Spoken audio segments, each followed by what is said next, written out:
All right, we're kicked off for our second Guardians of Middle-earth match. Here we see Arathorn, Wolfrun, and Golem. Actually, Wolfrun pills off. Golem and Arathorn are sticking together early on in the match. It is important to go out there and capture those shrines. These are domination points over the field. There are 4 in the match. It will give you damage resist or health over time. These will actually give you a significant advantage during the early stages of the game, even the mid game. So here we see Golem and Arathorn dual capturing that top one. This is giving them 2 health ticks per second. Now there's battles happening on all 3 lanes. Early on, we see 2 of those shrines going to the East team. We'll see how that helps them once they start taking a little bit of damage. All right, one thing to note too is when you are in lane, you are getting shared experience from everything that happens in lane. So if you go off lane to capture the shrines, you are helping your entire team, but taking a slight penalty by not increasing your experience points. Experience points will actually give you the ability, points to spend on your abilities, making them stronger, more powerful, or heal better to help out during the match. So if you want to capture the shrines, you help everyone at a slight sacrifice to yourself, but if everyone pitches in, that can make a significant difference as the match continues. So actually right here, we're looking at Legolas and Hildefons. Both of these guys have a lot of range poke harass. Actually, Wolfrun is actually going to join in too. But Ugwa's going in for the root onto Nori, knocking him up. They're doing a lot of damage, however, they're tanking too much tower damage. Going to have to back out. Actually, Galadriel coming in, joining the party as well. 4v2 push right down middle. That will leave bottom lane open. If they leave bottom lane open for too long, Gandalf is going to be a huge problem because he will get all that experience points to himself. Not only that, he can start taking down tower as well.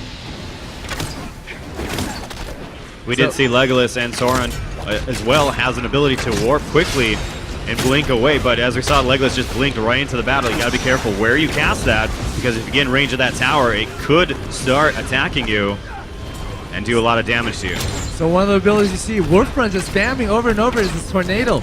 It creates a zone where you can't walk past. Anytime you walk into it, it will knock you back out. So every time the soldiers from Legolas inside comes towards tower, he just drops that down, kills those soldiers, and just stopping them from pushing. Absolutely. We also saw that Galadriel put down that little patch of flowers. It's called Lothlorien's Grove. This will damage enemies that stand it, and it will also heal and make you invisible to an enemy temporarily. So it's very good near the front of the battle, so you can retreat back into that. We'll see if she continues to cast that when she gets back into the battle. So what we also have here is Hildefons. He's what we call a tactician.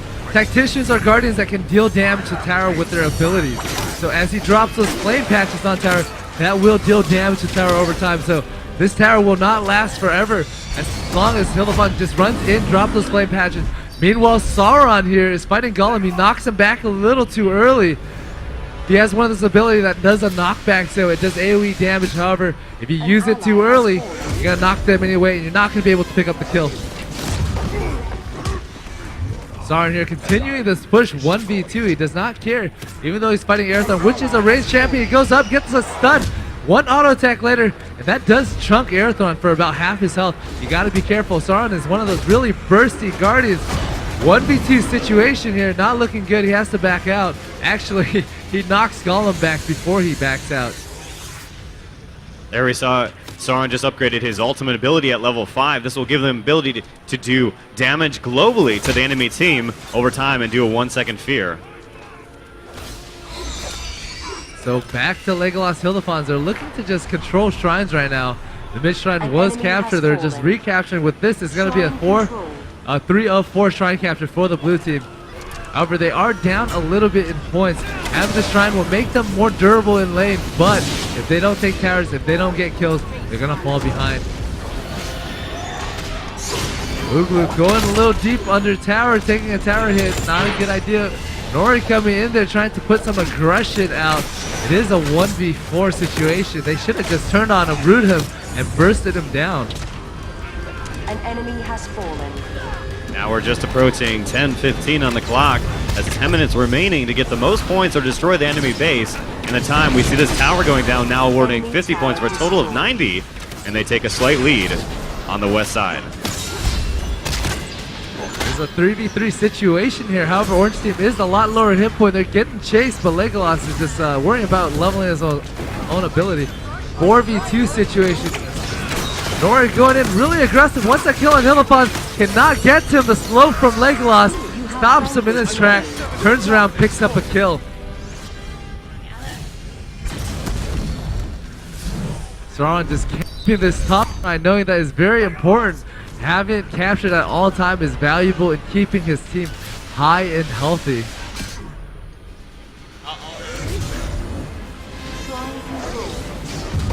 Arathorn and Sauron here controlling that shrine. Legolas coming in for the slow. Stun goes off into Sauron. The knockback does pick up a kill. That dot finishes off Arathorn. Had Arathorn survived 50 more hit point, he probably would have gotten away.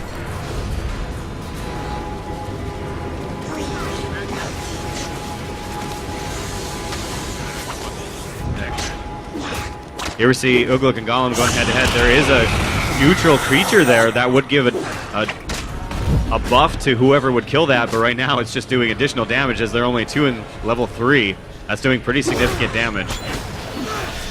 We have Ugluk there just running away. Very good play, running into those trees. Oh, at the same time, it looks like Galadriel picks up a kill on Gollum, but a lot of pressure everywhere else there. Legolas with the slow onto Nori, blinks in the wrong direction, doesn't know where he's going to run. He's split between the entire team, and Galadriel is actually on the other side. Legolas side does go down, does fear Arathorn, just barely saving Legolas. Had Arathorn hit Legolas once more, he probably would have picked up a kill, but the fear does turn him in the opposite direction. Looks like Legolas did cast that command that does heal him for a significant portion of his health with a significant cooldown of about 240 seconds. Enemy tower destroyed. Tower down for the blue team, picking up an additional 50 points. Score is 190 to 81 now, about 2 tower in points ahead. Legolas going in, just very aggressive. However, he does have 3 allies right behind him, so he's not too worried. Silence goes off, but not a lot he can do. He's just getting pressured on by 4 people. As we're starting to see some of these levels get above, at 6, above level 5, they're going to be able to start upgrading those structures. Those barracks in the fortress, next to their fortress, will actually give them additional health and damage potential to those soldiers, putting pressure on the lanes. We'll see which team takes full advantage of this first. Lecture looks like one upgrade has happened on the west side. We'll see mounted soldiers in the bottom lane pushing harder and getting more pressure as they are trying to move that battlefront closer to the enemy base. Right now the score is 91 to 190, 100 points difference.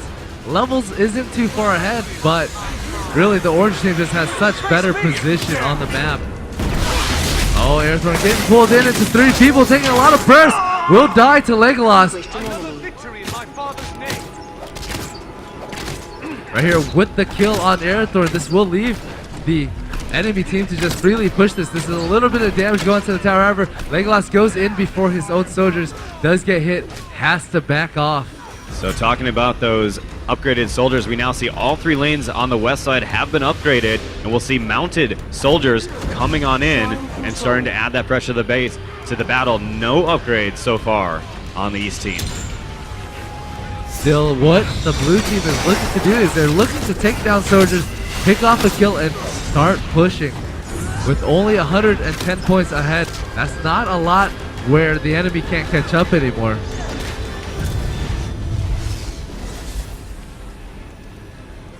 We have Legolas here looking to do some damage with his mounted soldiers, finally making it to that tower. He's doing a lot of damage with this plus 22 damage to tower. He is just tanking or chunking it so hard right now. AoE damage from Gandalf does go down, clearing out all the soldiers. There's nothing to hold the tower right now, so east team or west team cannot push. We saw Gollum jump in there, take a lot of damage. He is a better ganker, so coming out of nowhere is his best strategy. Right now we do have 5 people from the west team or east team trying to defend this. It looks like the east team won't be able to hold the other lane with Sauron actually pops his ultimate, fearing everybody on the map. Picking up 2 kills, 1 for Gandalf. Yeah, I mean, I got the sides mixed up. Right here, since all 5 are mid for Orange Team, that does leave the bottom lane open. Keep in mind, if you all group up all the time, if you cannot take down enemy base, that does leave an opportunity for the enemy to solo push down towers. And really, good play by Saran, recognizing that, picking up that free tower.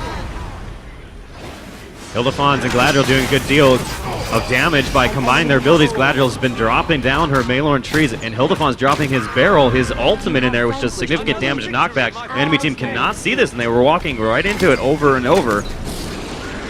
With 3 players down, it does look like it's an opportunity for the blue team to push. However, they are getting held off. Gandalf does pop his fireworks so to completely clear out the creep waves. With no creep waves, tower does a lot of damage to Guardians, so they don't want to get too hasty at this point. As we're just shy of 4 minutes, every single death is doing a significant penalty, keeping you out of the battle. We saw the East team, the West East team did drop 3 players, giving an advantage to the West team, which are taking advantage of it, now pushing on the last tower in mid. This last tower does have about 80 hit point left. If they choose to press really hard, they can probably take it down and then kill the enemy. So let's see what they do. The slow does go down on Arathorn with the ult from Sauron. It does look like he's going to be able to kill Arathorn with also damage everybody else. Wolfrun is completely cut off. If the stun goes off, he is going to die. The stun does, and he is rooted, and he dies to the damage. No follow-up damage needed. Sauron with that kill and a lot of soldiers in bottom lane. This is another opportunity for them to push into the enemy's base. Yeah, definitely taking down this next tower will cement their lead as we have just less than 3 minutes on the clock. I'm taking a lot of damage, does pop his invulnerability, but not enough. Will die immediately as it expires. First barrack does go down for Orange Team. Not a lot defending them. As soon as this bottom tower drops too, another barrack will be exposed, and that could be, or could very well be a second barrack that they're going to lose. Yeah, it's very tempting to go around the base and try to kill those barracks early on, but you do have to get every structure up to that point, otherwise they will remain vulnerable. Sauron with just a walk-in stun, picking up a free kill. Takes too much tower damage, giving Arathorn a free tower kill credit. Same with Legolas, both dying, just trying to take down towers, but getting too close. 2 minutes left, 580 rather to 121 on the board, with the West team in a significantly better position to push in and try to end this match before the time expires. All the barracks on the game or on the map for the blue team right now are exposed. As soon as Orange team takes it out, they will stop spawning on stronger soldiers, so that's going to create a stronger opportunity to push down lanes.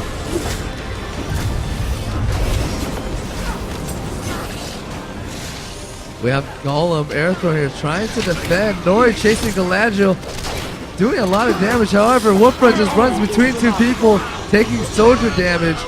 And then the ult from Sauron actually goes down as well. That is going to be 2 kills, leaving that base just very vulnerable right now. 1 minute 6 on the clock, coming down to the last few seconds of this second tournament match of the day.